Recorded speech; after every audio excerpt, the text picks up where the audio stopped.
In February 1927, London audiences got their first real taste of an Alfred Hitchcock film.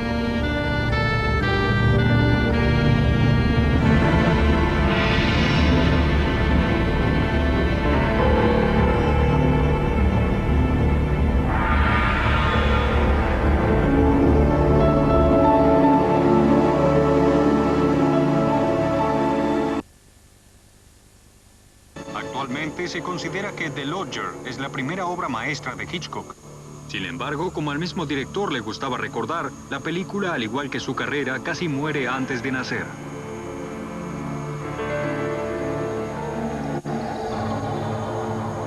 Unfortunately, when the film was finished, the distributors sent down two representatives to view the film, and they came out and said it was awful, and it was a dreadful picture.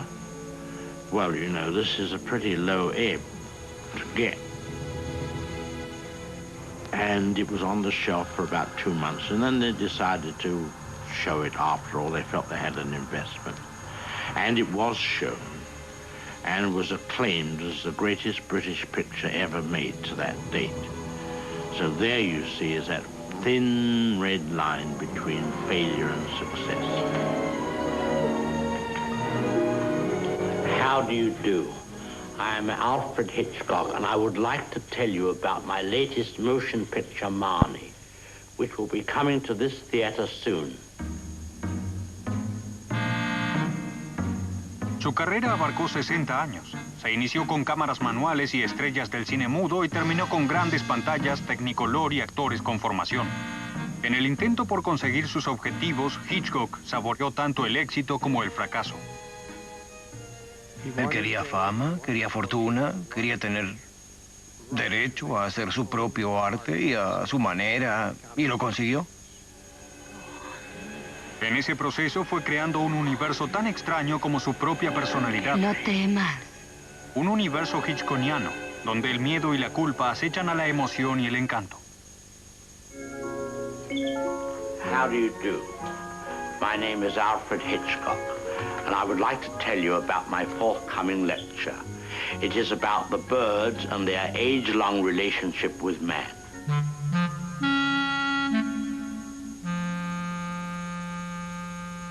Oh, había muchos Hitchcocks en Hitchcock.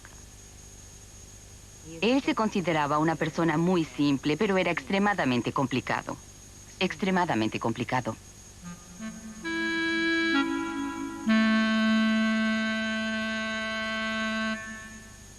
Esa es la gran pregunta. ¿Ese hombre es un técnico o es un genio con alma y espíritu? Podría ser el cineasta más importante de la historia. This is Alfred Hitchcock speaking. In the past, I have introduced you to many kinds of people. Murderers, thieves, swindlers, many of them geniuses at the business of crime. Crueldad, miedo, soledad, paranoia, sentimientos sombríos. Grandes estrellas, destacados actores de reparto, un color brillante, escenografías imaginativas, excelentes exteriores. Murder, mayhem, violence, sex, beautifully pictorially expressed, lovely costumes, perfect cutting, and a joke or two.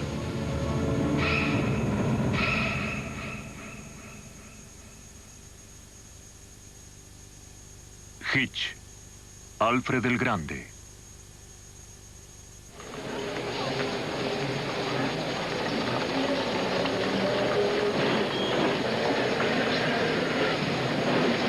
La película de suspenso Sabotage, que Hitchcock filmó en 1936, transcurría en medio de mercados callejeros, comerciantes y policías de ronda.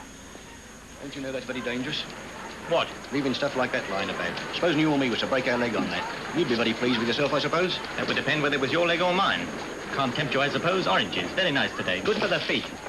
Era un mundo que Hitchcock conocía bien. Era el mundo en el que había crecido.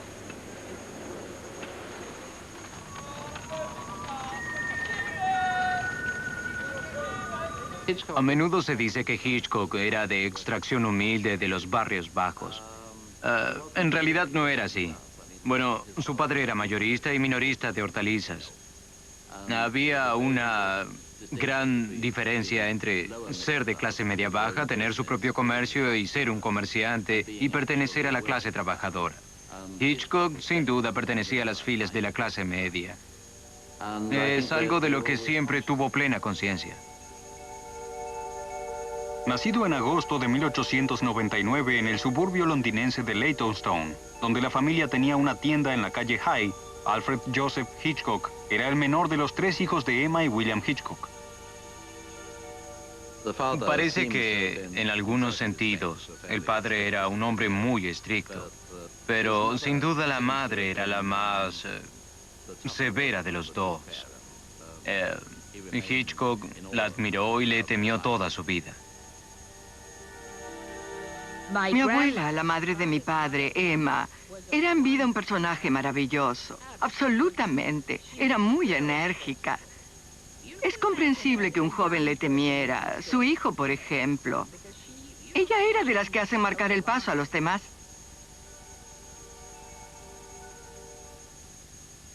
A la primera parte.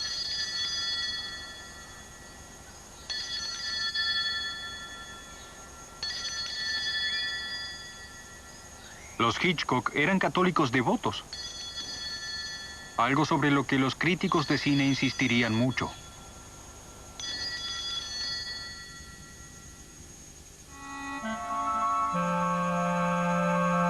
Tal vez lo que más influyó en el futuro cineasta fue un hecho que se transformó en parte esencial de la leyenda de Hitchcock.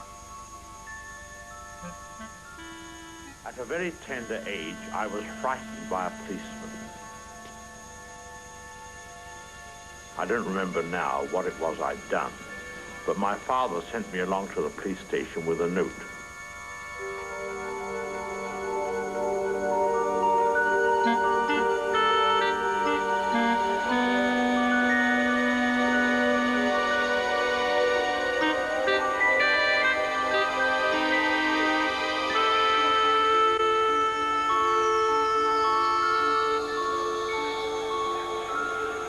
He locked me in a cell for 5 minutes and finally says, that's what we do to naughty boys. ¿Era o tendía a ser un niño solitario? I was pretty solitary. As a child, I was a great first-nighter, you know, to the theatre. Used to go alone, and also to the movies. Theatre and movies, I suppose, were one's hobby, more or less. En 1920, el pasatiempo de Hitchcock lo llevó a lo que había sido una central eléctrica en Islington, al norte de Londres. Alfred Hitchcock estaba a punto de ingresar al cine. I heard that an American company were coming to London to open a studio. So I applied for the job of designing their titles because those were the silent days. And titles were an important part of the picture.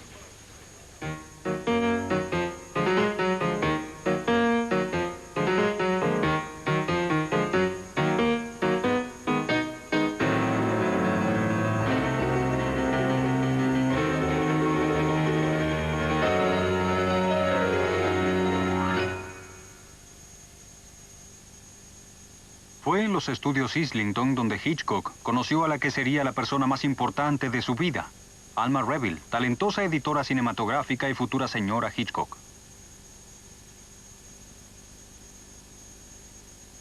Ella era muy inteligente y sabía muchísimo acerca de cine. Ellos se hicieron inseparables. Bien, como todos saben, estuvieron juntos todos esos años y no necesitaban hablar para entenderse. Se leían la mente.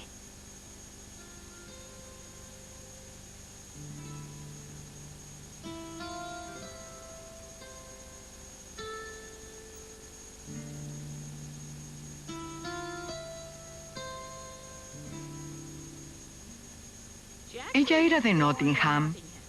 Creo que después la familia se mudó a Twickenham.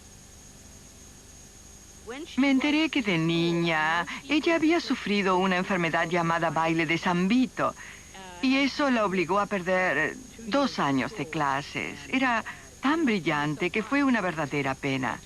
Creo que fue por eso que se dedicó muy rápido a la industria cinematográfica.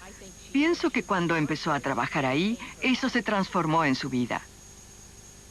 Ella ya tenía un puesto importante. Era editora. Mientras que él era solo uno más. Ella le resultó atractiva desde un primer momento, pero él dijo que no se atrevía a pedirle que saliera con él hasta estar mejor situado en el estudio. En cuanto lo nombraron asistente de dirección, se animó a invitarla. A veces, ella era muy directa. Creo que decía lo que pensaba. Si a alguien no le gustaba, uno se enteraba. Y la persona en cuestión también. Se lo decía. Nunca fue de tener mal genio. Era simplemente una mujer que decía lo que pensaba. Eso me gustaba. Era completamente impredecible y muy independiente. Creo que a él eso le gustaba y también le daba miedo. La imagen era increíble. Algo así como un gorrión que dirigía a un elefante.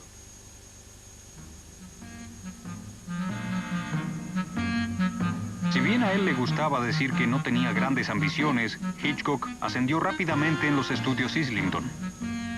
En una industria cinematográfica que todavía estaba en pañales, su seguridad lo convertía en una fuerza imparable. I was very content when I was going to get the job in as assistant director. And then they said, well, do you know of a good writer we can get? I said, I'll write it. And then my friend, who was going to be the art director on the picture, he said he couldn't come. He had another job. Said, what are we going to do for an art director? I said, I'll do the art direction. De todos modos, Hitchcock seguía aprendiendo. En 1925 tuvo la oportunidad de su vida cuando lo enviaron a trabajar en una coproducción anglo-alemana en los estudios UFA de Berlín. UFA era el estudio más grande del mundo y era la sede del cine expresionista alemán. Observando el trabajo de gente como Murnau y Lang, Hitchcock aprendió mucho sobre las posibilidades del director.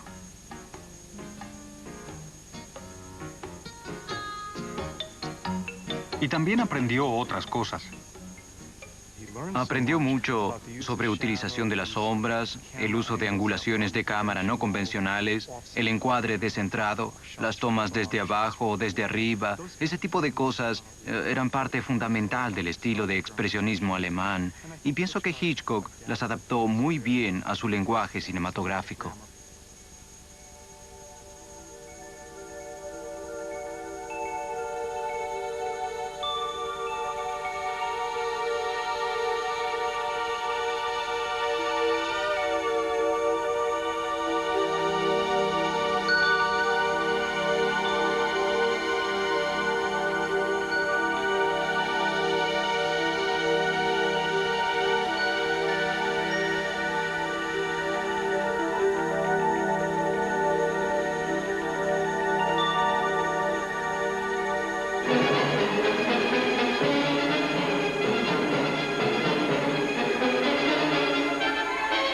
El expresionismo alemán podrá haber ejercido su influencia en el estilo de Hitchcock, pero no tanta como el cine soviético.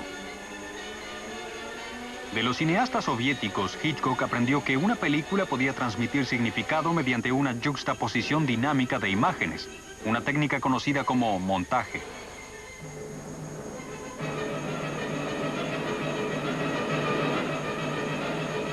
En una secuencia de montaje, la actuación se transforma en una serie de expresiones y gestos estilizados que adquieren significación solo cuando se los ubica junto a otras imágenes.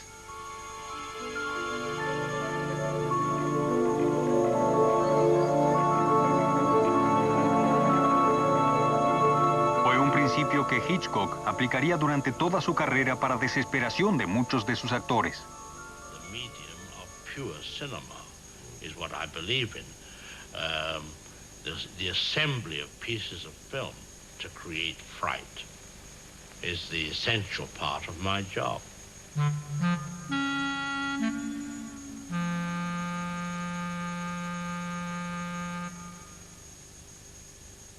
noche me invitó a cenar y me dijo, Ernie, lo que hacemos nosotros es sentarnos ante un órgano y apretar una tecla que hace que el público se sorprenda.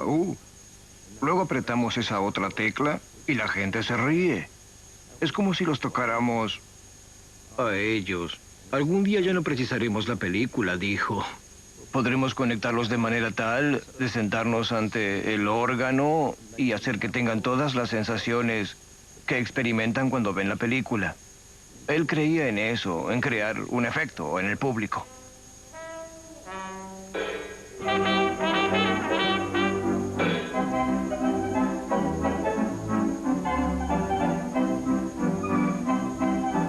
Hitchcock creó sus primeros efectos a principios de 1927, cuando se estrenaron sus primeras películas: The Pleasure Garden, The Mountain Eagle y The Lodger. The Pleasure Garden tuvo buena respuesta de público. The Mountain Eagle no tanta, pero The Lodger fue un éxito. Por primera vez, los críticos británicos podían deshacerse en elogios sobre un producto nacional. Para el público fue una historia sensacional, a la que se sumaban los encantos del ídolo de las matinés, Ivor Novello. Sin embargo, para Hitchcock, los comienzos habían sido muy duros. Las 3 películas estuvieron archivadas durante meses, ya que la distribuidora no las consideraba viables. The Lodger, en especial, fue calificada como película artística, lo que significaba la muerte para la industria cinematográfica británica de aquella época.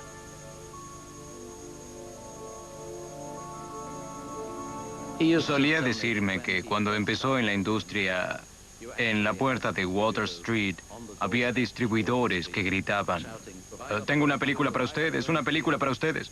Creo que no tardó en darse cuenta de que si quería hacer un cine artístico, no podía hacerlo de manera demasiado evidente, que sería un gran error porque entonces la gente no lo tomaría en serio. A lo largo de toda su carrera, Hitchcock se quejaría de la torpeza de los distribuidores y la estupidez de los ejecutivos de los estudios, pero casi nunca se rebeló contra ellos. Nunca se sintió cómodo imponiendo las razones del artista por encima de las responsabilidades de los hombres de negocios. You can't indulge yourself for $5,000,009. A lot of people's jobs attached to this figure. I used to look at the men lining up at Warner Brothers carrying their dinner pails, clocking on in a long line. I said to myself, is this an art form? And that is, therein lies the whole problem between the artistic and the commercial, is the cost of expression. Lo que Hitchcock esperaba de un estudio era un acuerdo muy simple. Él hacía películas exitosas, las terminaba a tiempo y respetaba el presupuesto. A cambio, quería que no lo molestaran y lo dejaran hacer sus propias películas a su manera. En este acuerdo se basó su carrera como cineasta.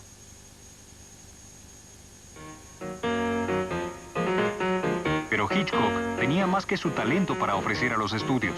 En las primeras escenas de The Lodger, algunos críticos sagaces descubrieron un extra que tenía un aspecto familiar. Era la primera de las célebres apariciones de Hitchcock en sus películas.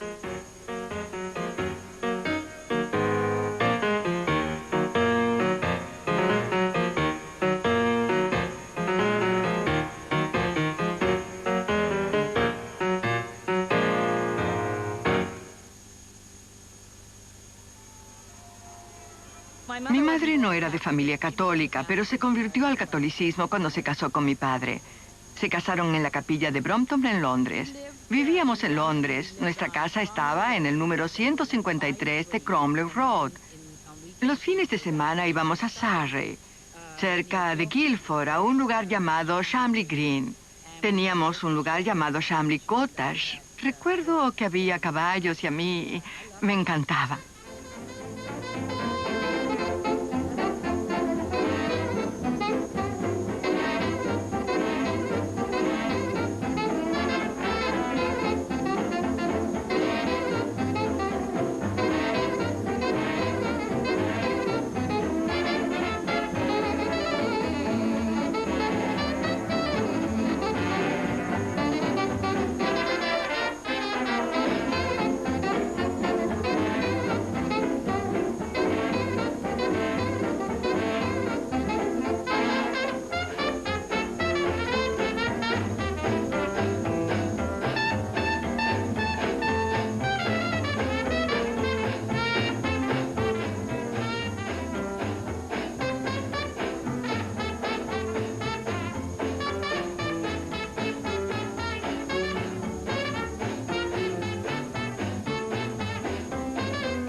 Le gustaba hacer películas caseras.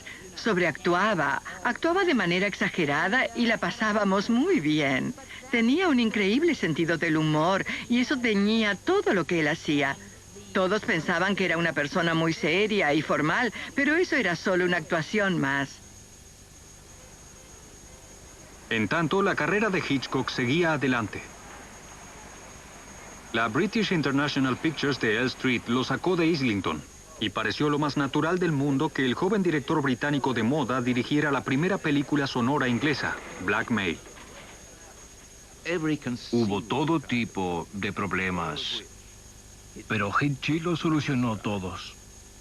Hubo, sin embargo, un gran problema, que fue Annie Ondra, la estrella de la película. Annie Ondra debía interpretar a una muchacha inglesa, una joven londinense, hija de un comerciante de tabaco. Pero Annie Ondra era checa, checoslovaca, y Annie Ondra tenía un acento muy marcado. Ondra, you asked me to let you hear your voice on the talking picture. But Hitch, you mustn't do that. Why not? Well, because I can speak well. Do you realize the squad band will be here any moment? No, really. Oh, my God, I'm terribly frightened. Why? Have you been a bad woman or something? Well, not just bad, but... But you slept with men. Oh, no! You have not. Come here. Stand in your place. Otherwise, it will not come out right, as the girl said to the soldier. That's enough. Well, Annie Ondra, naturally, with a Czech accent, she couldn't possibly continue, but too much had been photographed. So I got another young actress, whose name was Joan Barry, to sit on the side with her own mic. And Annie Ondra, the Czech girl, just mouthed her words, so that they both synchronized. Frank, I've changed my mind again. What about? About going to the pictures. You mean you don't want to go again? No, not particularly.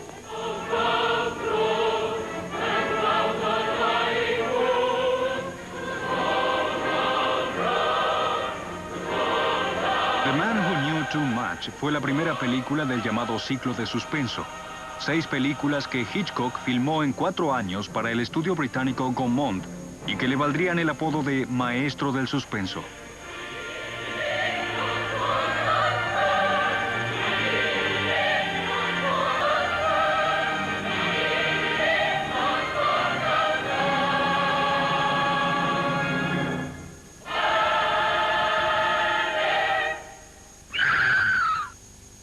El suspenso era la clave de las películas de Hitchcock. Trabajaba con el guionista Charles Bennett y Alma contribuía al tratamiento y la continuidad del libreto, lo que hacía que Hitchcock convirtiera el suspenso en una ciencia. Después del reto. The element of suspense is giving an audience information. Now, you and I are sitting here. Suddenly a bomb goes off. Up we go, blown to smithereens. What have the audience had watching this scene? 5 or 10 seconds of shock. Now, we do the scene over again. But we tell the audience there's a bomb underneath this table and it's going to go off in 5 minutes.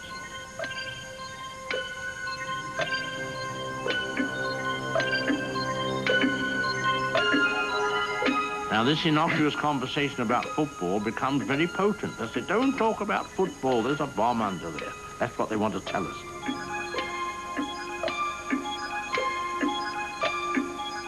Then their anxieties will be as long as that clock ticks away.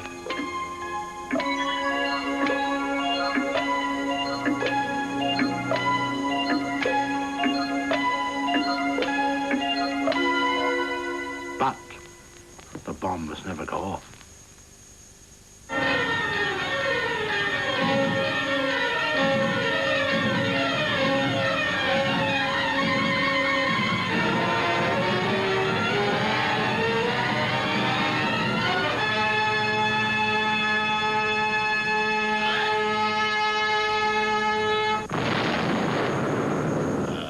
once committed a grave error in having a bomb from which I'd extracted a great deal of suspense. And I had the thing go off, which I should never have done, because they needed the relief from their suspense. Somebody should say, oh my goodness, look, there's a bomb. Pick it up, throw it out the window, bang. I made the mistake. I let the bomb go off and kill someone. Bad technique.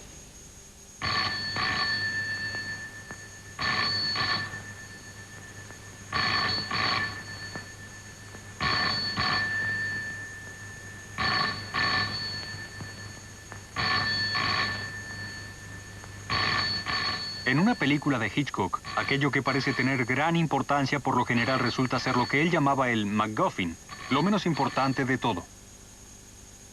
It is only a matter of days, perhaps hours, before the secret is out of the country. I don't care about content at all. The film can be about anything you like, so long as I'm making that audience react in a certain way to whatever I put on the screen. And if you begin to worry about the details of what are the papers about that the spies are trying to steal, well, that's a lot of no. I can't be bothered with what the papers are, what the spies are after. In Kipling's day, it was the plans of the fort. Well, how can you bring out the plans of the fort? Do you want the public to measure them or something? What are the 39 steps? Come on, answer up! What are the 39 steps?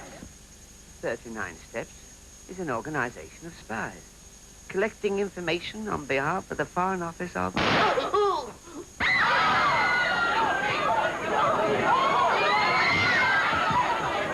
Haven't you seen anyone with a twitch yet? Too many people. You must find him. I can't ask them all if they twitches. Come on. Now we've bitten off more than we can chew here. He must be here somewhere. A Hitchcock no le importaba el contenido porque lo que en verdad le interesaba era lo que él llamaba el cine puro, una elaborada secuencia de montaje o un movimiento de cámara complejo. Esas cosas eran para él la esencia del arte de un cineasta.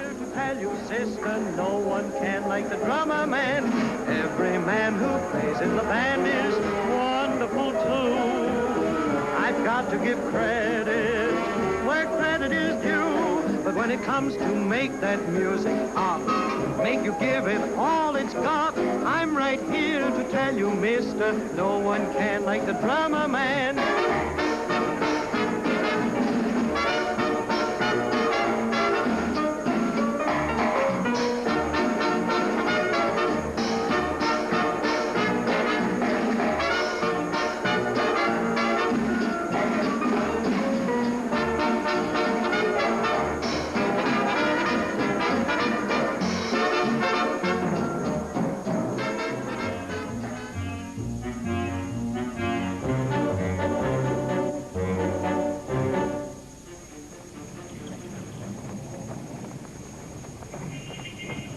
Las películas británicas de suspenso dieron fama internacional a Hitchcock.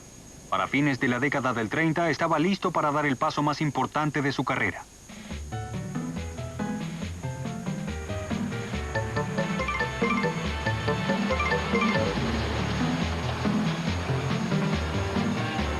Entre 1939 y 1945 nació el gran público cinematográfico en los Estados Unidos. 80 millones de norteamericanos iban al cine cada 2 semanas. En lo que respecta a la tecnología, Hitchcock tuvo acceso a la mejor del mundo. El sonido, que había comenzado en 1927, ya estaba pulido. Las cámaras y equipos de proyección eran buenos. Y en lo que hace al blanco y negro, se habían desarrollado las lacas. Los sistemas de teñido hacían que el negro fuera terciopelado. Cuando uno veía una película en blanco y negro, el negro era terciopelado y el blanco se veía como si la luz quemara la pantalla.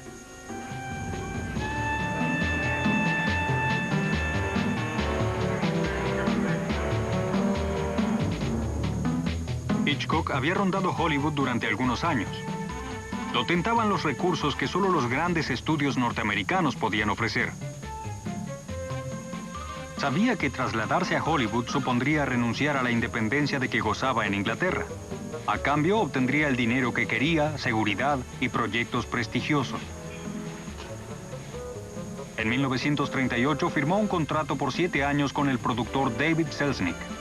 En 1939, al año siguiente, los Hitchcock salieron de Inglaterra rumbo a los Estados Unidos. Siempre supimos que se trataba de un traslado definitivo. No era ninguna aventura. Él tenía un contrato con David Selznick y sabíamos que se quedaría ahí durante al menos 7 años. Y nos quedaríamos mucho más también.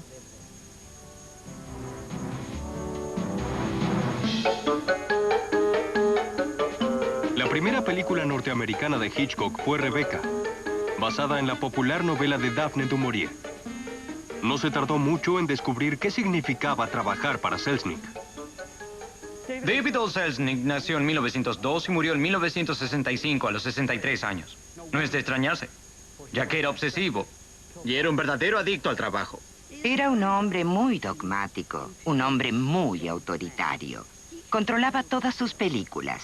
Nadie más que él lo hacía y nadie sino él podía condenarlas. Siempre era el número 1. Con Hitchcock eso no funcionó muy bien. Los dos se peleaban por el guión, sobre todo porque David Selznick sentía un gran respeto por el material original que usaba. Exigía que los diálogos fueran del libro, que la escenografía coincidiera con las descripciones del libro. David insistía en que se trataba de llevar un libro al cine y Hitchcock quería que la película hiciera a un lado el libro. Could I ask you to love me when I knew you loved Rebecca still? Whenever you touched me, I knew you were comparing me with Rebecca. What is the mystery of Rebecca? What dread secret is hidden within the silent walls of Manderley? David estaba en completo desacuerdo con Hitchcock en el tema de los actores. Los desacuerdos, claro, aumentaban cuando se trataba del papel de la joven. Le decían señorita esplendorosa. Y el papel de ella era realmente importante para el éxito de la película. No nos conformaba ninguna de las personas que habíamos entrevistado. What do you mean? What? What do you mean? Well, I don't know. Why do you look at me that way? Who's been talking to you? No one at all. Why do you look like that, Maxine? What's the matter? Why do you look like that? What's the matter? Why do you look like that? What's the matter? Why do you look like that? Who's been talking to you? No one at all, Maxine. What's the matter? Rebecca, prove 16. En aquella época, David Selznick estaba enamorado de John Fontaine y exigió que ella tuviera el papel, de modo que finalmente Hitchcock cedió. What do you mean? What? What do you mean? I don't mean anything. Why do you look at me like that? Who's been talking to you? No one at all. What's the matter? Ella era fantástica. Selznick estaba muy contento, pero no lo demostraba.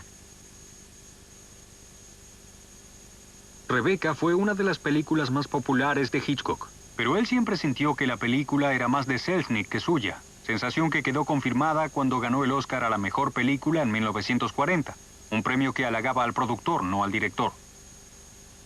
Fue la primera de las muchas veces que Hitchcock casi lo logra, pero terminaría su carrera sin tener ni un solo Oscar a su nombre.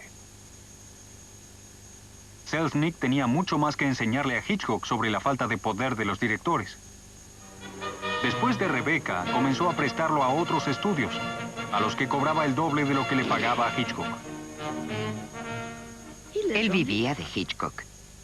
Tenía un contrato de 7 años con Hitchcock y lo hacía saber a todo el mundo. Eran las ganancias del contrato de Hitchcock, lo que le permitía vivir. Él era un hombre que no tenía dinero. No ganó dinero con lo que el viento se llevó. Pero él tenía a Hitchcock y gracias a eso pudo vivir 5 o 6 años. Do you know the world is a foul sty? Do you know if you ripped the fronts off houses you'd find swine? De las 10 películas que Hitchcock filmó en el plazo de ese contrato, solo 3 fueron de Selznick. Entre las otras figuran sus trabajos más importantes, con la actuación de estrellas memorables.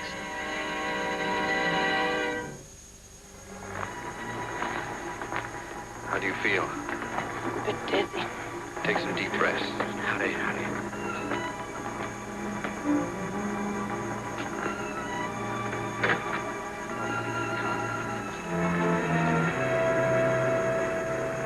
No, just a minute. I was with her.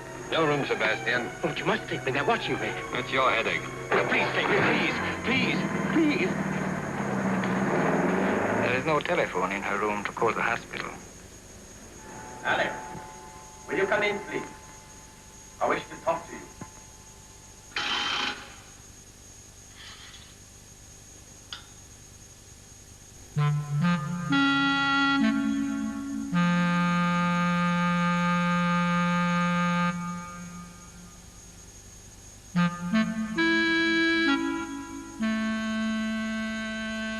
Con su capacidad para la autopublicidad, Hitchcock ya formaba parte, aunque una parte nada convencional, del panorama de Hollywood. En el frente doméstico, sin embargo, la vida de los Hitchcock era, según palabras de Alma, muy convencional. Vivíamos en una casa en Beverly Hills, sin piscina. Él decía que sería demasiada ostentación. Yo diría que hacíamos una vida muy normal. Por lo general, incluso los fines de semana, nos acostábamos temprano, alrededor de las 9:30, y nos levantábamos temprano. Hitch se levantaba a las 6:30. Su masajista llegaba a las 7 para su sesión diaria. Por la noche, cuando él llegaba a casa, comíamos y luego nos sentábamos y leíamos un rato. Así se hacían las 9:30 y ya era hora de acostarse otra vez. Por curioso que esto parezca, era un hombre hogareño que amaba su trabajo y adoraba su vida, a su esposa, y estaba loco por Pat. Mis padres no eran muy sociables. Preferían quedarse en casa, donde se sentían muy a gusto. A veces iban a fiestas, pero solo si eran amigos muy íntimos. Si a Hitch alguien le caía en gracia, lo invitaba a comer. A una comida familiar, como decía él. Cuando yo tenía 20 años, fui a una de esas comidas familiares. Estaban Cary Grant e Ingrid Bergman. También estaba el marido de Ingrid Bergman, que bailaba con Pat Hitchcock, la hija adolescente de Hitch. Esa no era la idea que yo tenía de la vida familiar, pero era grandioso. El contrato de Hitchcock con Selznick expiraba en 1946. Selznick lo instó a renovarlo, pero el director tenía proyectos de libertad. En 1946, los periódicos anunciaron la creación de Transatlantic Pictures, una productora independiente que dirigían Hitchcock y el productor Sidney Bernstein. Sidney era el productor, lo que debía significar que él se hacía cargo del dinero. Y todo lo que Hitch quería aparecía antes que lo pidiera. La razón era que Sidney pensaba que Hitch era un artista consumado. Tenía fe en él, absoluta confianza. Creía que nunca podía equivocarse. Con el respaldo de Bernstein y un préstamo de $5 millones de un banco norteamericano, Hitchcock reveló finalmente todo lo que podía hacer cuando se le permitía hacerlo. El maestro del suspenso dio a conocer proyectos como Under Capricorn, un melodrama histórico que protagonizaría Ingrid Bergman, y una versión moderna de Hamlet con Cary Grant. Pero antes, hizo Rope.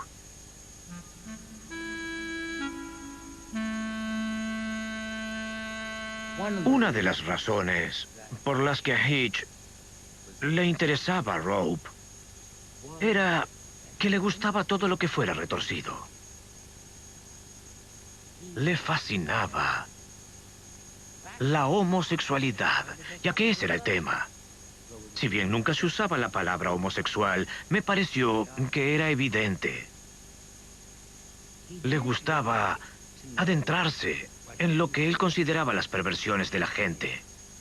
No habría ningún tipo de juicio moral, solo le interesaba conocer. Le interesaba mucho más la gente que era marginal, en todo sentido.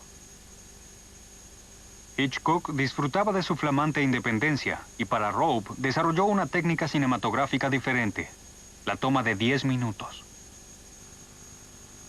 Quería hacer una película que no tuviera edición. Quería que pareciera que todo se había hecho en una sola toma.